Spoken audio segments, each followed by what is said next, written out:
In the 1870s and 1880s, Kansas became known as the Great Soldier State because more former members of the Union and Confederate armies moved to Kansas or resettled here more than any other state. By 1880, there were 128,000 Civil War citizens living in Kansas, and until 1898, two-thirds of the state legislators were Civil War veterans.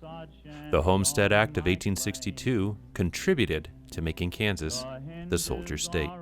But the Homestead Act of 1862 was not only for veterans, but provided 160 acres of federal land to anyone who agreed to farm the land.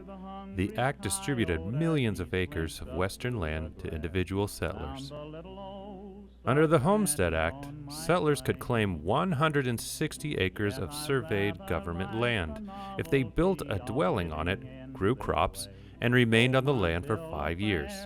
They could then file a deed. They could also purchase land at $1.25 an acre.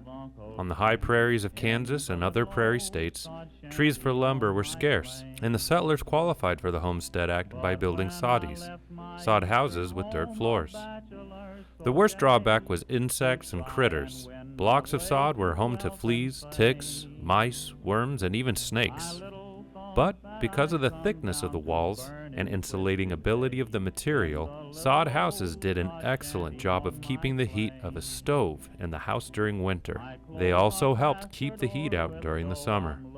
If you haven't been in a soddy, stop by the Decatur County Museum and experience its history. But I wouldn't give the freedom that I have out in the West for the table of the Eastern man's old home.